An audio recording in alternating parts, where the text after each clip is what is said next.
ತರಗತಿ ತನ 1ರಿಂದ 7ನೇ ತರಗತಿ ತನ ಒಂದು ಮಕ್ಕಳಿಗೆ ಕಲೀಲಿಕ್ಕೆ ಸರ್ಕಾರ ಒಂದು ಅನುಕೂಲ ಮಾಡಿಕೊಟ್ಟಿದೆ.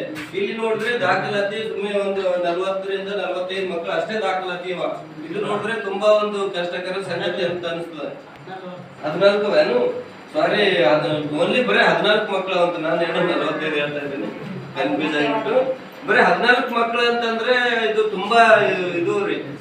ಇದು ಸುಮಾರು ಒಂದು 50-60 ಮನೆಗಳು ಅಂದ್ರೆ ಇಲ್ಲಿ ಮುಸ್ಲಿಂ 100 ಅದು 100 ಅಂದ್ರೆ 100 ಮಕ್ಕಳು ದಾಖಲಾತಿ ಇರ್ಬೇಕು.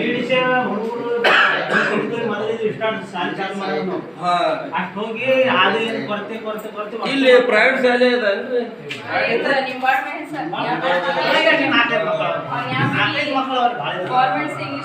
ಇಲ್ಲ. ಈಗ ಮೊದಲು ಇದಕ್ಕಿಂತಲೂ ದಾರಿ ತೊಂದ್ರೆ ಇರ್ಬೋದು. ಮತ್ತೆ ಅವಾಗೆಲ್ಲ ಮಕ್ಕಳ ಸಂಖ್ಯೆ ಹೆಚ್ಚಿಗೆ ದಾಖಲಾತಿ ಇತ್ತು. ಹಾಗಿರೋದ್ರಿಂದ ಸರ್ಕಾರ ನಿಮ್ಗೆ ಹೈಯರ್ ಪ್ರೈಮರಿ ಅಂತ ಹೇಳಿ ಇದು ಮಾಡಿದೆ. ಹೈಸ್ಕೂಲ್ ಇದು ಹಿರಿಯ ಪ್ರಾಥಮಿಕ ಶಾಲೆ ಮಾಡಿದೆ 7ನೇ ತರಗತಿ. ಮತ್ತೆ ಈಗ ಅದು ನೀವು ಯೂಸ್ ಮಾಡ್ಕೋಲಿಲ್ಲ ಅಂದ್ರೆ ಮತ್ತೆ ಕಡಿಮೆ ಆಗ್ತದೆ. ಹಿರಿಯ ಹೋಗಿ ಕಿರಿಯ ಅಂತ ಆಗುತ್ತೆ.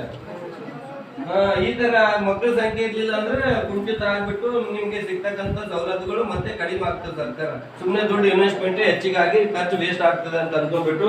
ಮತ್ತು ಶಿಕ್ಷಕರು ಇವಾಗ ನೋಡಿದ್ರೆ 3 ಜನ ಇದ್ರಲ್ರಿ, 3 ಜನ ಇದ್ದಾರೆ. ಮತ್ತೆ ನೆಕ್ಸ್ಟ್ ಮುಂದಿನ ದಿನಗಳಲ್ಲಿ ಇಬ್ರೇ ಇರ್ತಾರೆ. ಮತ್ತೆ ಮುಂದಿನ ವರ್ಷ ದಿನಗಳಲ್ಲಿ ಒಬ್ಬರೇ ಇರ್ತಾರೆ.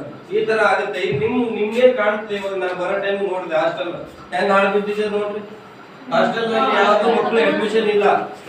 ಸರ್ಕಾರ ಸುಮಾರು 1 ಕೋಟಿ ರೂಪಾಯಿ ಖರ್ಚು ಮಾಡಿ ಬಿಲ್ಡಿಂಗ್ ಕಟ್ಟಿದೆ. ಅದಕ್ಕೆಲ್ಲ ವ್ಯವಸ್ಥೆ ಇದು ಇತ್ತು. ಬಟ್ ಈಗ ಮಕ್ಕಳು ದಾಖಲಾತಿ ಇಲ್ಲ ಸಲುವಾಗಿ ಹಾಳಾಗ್ಬಿಟ್ಟಿದೆ. ಹಂಗ ಮಕ್ಕಳು ದಾಖಲಾತಿ ಕಡಿಮೆ ಆಯ್ತಂದ್ರೆ ಇದನ್ನು ಒಂದಿನ ಪರಿಸ್ಥಿತಿ ಹಂಗೆ ಬರ್ತದೆ ನೋಡ್ರಿ. ನೀವೆಲ್ಲ ಪಾಲಕರು ಅರ್ಥ ಮಾಡ್ಕೊಂಡು ನಿಮ್ ಊರಿನ ಒಂದು ಸದಸ್ಯರು ಇರ್ಬೋದು, ಅಧ್ಯಕ್ಷರು ಇರ್ಬೋದು, ಏನಾದ್ರೂ ಒಂದು ಚುನಾಯಿತ ಪ್ರತಿನಿಧಿಗಳು ಅವ್ರಿಗೆ ನೀವು ಗಮನ ಹರಿಸಿ ಅವ್ರ ತಲೆಯನ್ನು ಬೇಕು.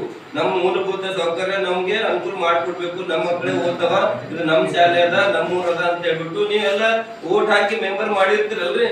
ಈಗ ಅವರೆಲ್ಲ ಇಂಥ ಮೂಲಭೂತ ಸೌಕರ್ಯ ಬಗ್ಗೆ ಎಚ್ಚೆತ್ತು ಇದ್ರ ಬಗ್ಗೆ ಏನ್ ಮಾಡ್ಬೇಕು, ಯಾವ ಯೋಜನೆಯಲ್ಲಿ ಬರ್ತದೆ ಇದು ಕೆಲಸ ನಮ್ಗೆ ಇಡ್ಲಿಕ್ಕೆ ಮಾಡ್ಲಿಕ್ಕೆ, ಬಜೆಟ್ ಯಾರ ಕಡೆ ಅಂತ ತರಬೇಕು, ಅವರೆಲ್ಲ ಇದಕ್ಕೆ ಸರ್ಕಾರ ಮಾಡ್ಬೇಕು.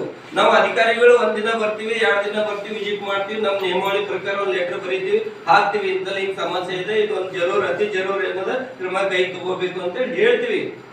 ಮತ್ತೆ ಮುಂದಿನ ಕಾರ್ಯರೂಪಕ್ಕೂ ಬೇರೆ ಬೇರೆ ಕಡೆ ಇಡೀ ತಾಲೂಕು ಎಲ್ಲ ನಾವು ಅಡ್ಡಾಡೋದಿರ್ತದ. ಹಾಗಿರೋದ್ರಿಂದ ಅದು ಪ್ರತಿದಿನ ಒಂದು ಸರ್ಕಾರಕ್ಕೆ ಒಂದು ಗಮನ ಹರಿಸಿ ನಿಮ್ಮ ಸ್ಥಳೀಯರೇ ಒಂದು ಮನಸ್ಸು ಕೊಟ್ಟು ಮಾಡಿದಾಗ ಮಾತ್ರ ಅಂತ ಕೆಲಸಗಳು ಆಗ್ಲಿಕ್ಕೆ ಸಾಧ್ಯವ.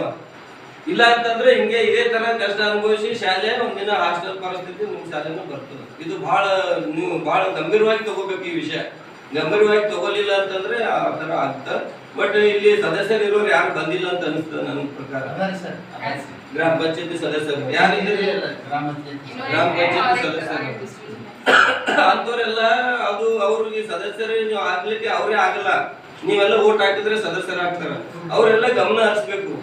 ಇನ್ನೊಂದು ಚೆನ್ನಾಗಿರೋರು, ಊರ್ ಬಗ್ಗೆ ಕಾಳಜಿ ಇರೋರು, ಒಳ್ಳೆ ಕೆಲಸ ಮಾಡೋರಿಗೆ ಓಟ್ ಕೊಡ್ಬೇಕು. ಅವ್ರು ಯಾವ ಪಕ್ಷನೇ ಇರ್ಲಿ, ಆ ಪಕ್ಷ ಈ ಪಕ್ಷ ಬೇಕಾಗಿಲ್ಲ ನಮ್ಗೆ. ಊರ್ ಬಗ್ಗೆ ಕಾಳಜಿ ಇರ್ಬೇಕು, ಎಜುಕೇಟೆಡ್ ಇರ್ಬೇಕು, ಓದೋರು ಇರ್ಬೇಕು. ಅಂತವ್ರಿಗೆ ಮಾತ್ರ ನೀವು ಆಯ್ಕೆ ಮಾಡಿದ್ರೆ ಅವರೆಲ್ಲ ಕೆಲಸ ಮಾಡ್ತಾರ.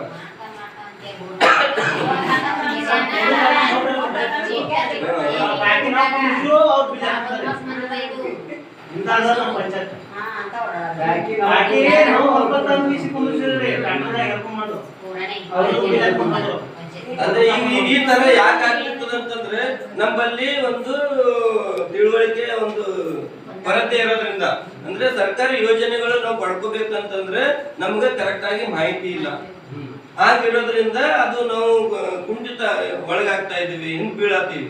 ಆ ಯೋಜನೆಗಳು ಪಡ್ಕೊಲಿಕ್ಕೆ ನಮ್ಗೆ ಆಗ್ತಾ ಇಲ್ಲ ಅಂತಂದ್ರೆ ನಾವು ಸರಿಯಾಗಿ ಅದ್ರ ಬಗ್ಗೆ ಸ್ಟಡಿ ಮಾಡ್ಬೇಕು, ಓದ್ಬೇಕು. ಈಗ ಮೊಬೈಲ್ ನಾಗ ಎಲ್ಲ ಬರ್ತವ. ಸುಮ್ಮನೆ ಪಾತು ಯಾವ್ದೋ ಕಾಮಿಡಿ ನೋಡಿ ಟೈಮ್ ವೇಸ್ಟ್ ಮಾಡ್ತೀವಿ. ಅದೇ ಇದ್ರೊಳಗೆ ನೀವು ನೋಡ್ಬೋದು ನಮ್ ಸರ್ಕಾರಿ ಯೋಜನೆಗಳು ಏನೇನೆಲ್ಲ ಆನ್ಲೈನ್ಗೆ ಬರ್ತವೆ. ನಿಮ್ ಗ್ರಾಮ ಪಂಚಾಯತಿಯಲ್ಲಿ ಎಷ್ಟು ಬಿಲ್ ಮಾಡಿದ್ದಾರೆ, ಯಾವ ಯೋಜನೆಯಲ್ಲಿ ಏನ್ ಬಜೆಟ್ ಇದೆ, ಯಾವ್ದು ಖರ್ಚು ಮಾಡಿರ್ತಾರೆ ಅಂತ ನೀವು ಮನೇಲಿ ಕುಂತೆ ನೋಡ್ಬೋದು. ನಿಮ್ಗೆ ನೋಡಕ್ಕಾಗಿಲ್ಲ, ನಿಮ್ ಮಕ್ಳು ಪ್ರತಿಯೊಂದು ಮನೆಗೆ 1-2 ಫೋನ್, ಮೊಬೈಲ್ ಫೋನ್ ಇದಾವೆ, ಟಚ್ ಫೋನ್. ನೀವು ಅದ್ರಲ್ಲೇ ನೋಡ್ಕೋಬಹುದು ನಮ್ಮ ಪಂಚಾಯತಿಯಲ್ಲಿ ಎಷ್ಟು ಅನುದಾನ ಬಂದಿದೆ, ಎಷ್ಟು ಖರ್ಚು ಮಾಡ್ತಾ ಇದ್ದಾರೆ, ಎಲ್ಲಿ ಫೋಕಸ್ ಮಾಡಿದ್ದಾರೆ ಅಥವಾ ಕೆಲಸ ಮಾಡಿ ಬಿಲ್ ಮಾಡಿದ್ದಾರೆ ನಿಮ್ಗೆ ಗೊತ್ತಾಗ್ತದ. ಅಲ್ಲಿ ಕೆಲಸ ಮಾಡಿರೋ ಫೋಟೋ ಅಪ್ಲೋಡ್ ಮಾಡೋದು ಇರ್ತದ ಅವರೆಲ್ಲ ಆನ್ಲೈನ್ ದಲ್ಲಿ. ಎಲ್ಲಿ ಕೆಲಸ ಮಾಡಿದೀವಿ, ಎಷ್ಟು ಬಜೆಟ್ ಖರ್ಚಾಗಿದೆ ಅಂತ ಹೇಳ್ಬಿಟ್ಟು ಅದು ನೋಡಿದ್ರೆ ಅಂದ್ರೆ ನಿಮ್ಗೆ ಗೊತ್ತಾಗ್ಬಿಡ್ತದ. ಅಲ್ಲಿ ಸ್ಥಳಕ್ಕೆ ಕೆಲಸನೇ ಇರಲ್ಲ, ಇದು ನೀವು ಅಲ್ಲಿ ಕೇಳಕ್ ಅನುಕೂಲ ಆಗ್ತದೆ. ನಿಮ್ಗೆ ಏನು ಗೊತ್ತೇ ಇಲ್ಲ ಅಂದ್ರೆ ಬಿಲ್ ಆಗೋಗಿರ್ತದ, ಕೆಲಸ ಏನೋ ಅದ್ ಹೆಂಗೋ ಇದ್ದಿರ್ತದ, ಅದಾದ 1 ವರ್ಷಕ್ಕೆ ನಿಮ್ಗೆ ಗೊತ್ತಾಗ್ಬಿಡ್ತದ ಯಾರೋ ಹೇಳೋದ್ರಿಂದ, ಅಥವಾ ಕರೆನ ಸುಳ್ಳು ಅಂತ ನಂಬಕ್ ಆಗಲ್ಲ. ಬಿಲ್ ಆಗಿದೆ ಕರೆ ಅಥವಾ ಆಗಿಲ್ಲೋ ಆಗ್ಯದೋ ಏನೋ ಒಂದು ಗೊಂದಲ, ಸುಮ್ನೆ ನಾವೇ ಕೆಟ್ಟವರಾಗಂತ ಸೈಲೆಂಟ್ ಆಗ್ಬಿಡ್ತದೆ. ಹಿಂಗೆಲ್ಲ ಆಗ್ತದ. ಸ್ವಲ್ಪ ನಮ್ದು ಏನದ ಸರ್ಕಾರಿ ಯೋಜನೆಗಳ ಬಗ್ಗೆ ನಾವು ತಿಳ್ಕೋಬೇಕು. ಈ ಸಮಗ್ರ ಶಿಕ್ಷಣ ಯೋಜನೆ ಕರ್ನಾಟಕಕ್ಕೆ ಬಂದು 2018 ಜಾರಿ ಬಂದಿತ್ತು. ಇದ್ರ ಉದ್ದೇಶ ಏನಂದ್ರೆ ಎಲ್ಲಾ ಮಕ್ಕಳಿಗೆ ಸಮಾನವಾಗಿ ಶಿಕ್ಷಣ ನೀಡಬೇಕು, ಸಮಾನವಾಗಿ ಶಿಕ್ಷಣ ದೊರಕಬೇಕು. ಅವರು ಶಿಕ್ಷಣದ ಮಕ್ಕಳದ ಒಂದು ಹಕ್ಕಿದೆ. ಯಾವ ಮಗುನು ಶಿಕ್ಷಣದಿಂದ ವಂಚಿತರಾಗಬಾರ್ದು, ಎಲ್ಲಾ ಮಗುವಿಗೆ ಶಿಕ್ಷಣ ಸಿಗ್ಬೇಕಂತಕ್ಕಂಥದ್ದದ. ಅದು 2018 ಇಲ್ಲಿವರೆಗೂ ಕೂಡ ನಾವು ಇನ್ನ ಕೆಲವೊಂದು ಮಕ್ಕಳು ಇನ್ನ ಕನ್ನಡ ಓದ್ಲಿಕ್ಕೆ ಬರಲ್ಲ, ಉರ್ದು ಓದ್ಲಿಕ್ಕೆ ಬರಲ್ಲ, ಇಂಗ್ಲಿಷ್ ಓದ್ಲಿಕ್ಕೆ ಬರಲ್ಲ, ಹಿಂಗೆಲ್ಲ ವಂಚಿತರಾಗ್ಲಿರ್ತಾರೆ. ಯಾಕೆ ಆಗ್ಲಿರ್ತಾರೆ ಅಂದ್ರೆ ಅದು ಒಂದು ಶಿಕ್ಷಕರ ಪ್ರಾಬ್ಲಮ್ ಇರ್ಬೋದು, ಒಂದು ಪಾಲಕರ ಪ್ರಾಬ್ಲಮ್ ಇರ್ಬೋದು, ಒಂದು ಮಕ್ಕಳ ಪ್ರಾಬ್ಲಮ್ ಇರ್ಬೋದು. ಇವು ಮೂರು ಒಂದು ಸಮತೋಲನ ಮಟ್ಟದಿಂದ ಒಂದು ಪ್ರಯತ್ನ ಪಟ್ರೆ ಆ ಮಗು ಒಂದು ಸಾಧ್ಯ ಅದ. ಸಮತೋಲನ ಮಟ್ಟ ಅಂತಂದ್ರೆ ದಿನನಿತ್ಯ ಪ್ರತಿದಿನ ನಿಮ್ ಮಗುವಿಗೆ ರೆಡಿ ಮಾಡಿ ಶಾಲೆಗೆ ಕಳಿಸ್ಬೇಕು. ನೀವು ಪಾಲಕರಾದ ಜವಾಬ್ದಾರಿ ನಿಮ್ದು.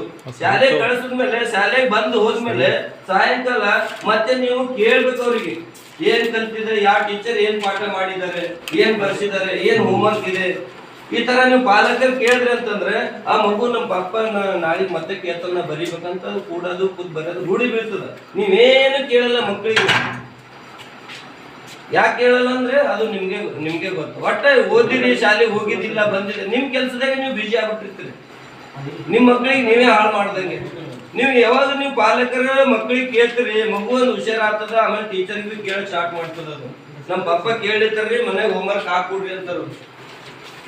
ಮೊದಲಾರ್ದು ಕೇಳಿ ತಿಳ್ಕೊಳ್ಳೋಕೆ ಪ್ರಯತ್ನ ಪಡ್ತದ. ಹಿಂಗ 3 ಕಡೆಯಿಂದ ಇರ್ತದ. ಒಂದು ಮಗು ಒಂದು ಚೆನ್ನಾಗಿ ಒಂದು ವಿದ್ಯಾಭ್ಯಾಸ ಕಲಿಬೇಕು, ಕಲಿಕೆ ಗುಣಮಟ್ಟ ಆಗ್ಬೇಕು ಅಂತಂದ್ರೆ ಒಬ್ಬರಿಂದ ಸಾಧ್ಯ ಇಲ್ಲ. ಬರೀ ಟೀಚರ್ ಒಬ್ಬರೇ ಪ್ರಯತ್ನ ಪಟ್ರೆ ಇಲ್ಲೇ ಓದ್ತಾರ, ಆಯ್ತಾ ಓದಿ ಇಲ್ಲೇ ಬಿಟ್ಟು ಕೇಸಿ ಹೋಗ್ಬಿಡ್ತಾರೆ, ಮುಗಿದ್ ಚಂದನೆಲ್ಲ ಹಾರಾಡ್ತಾರೆ.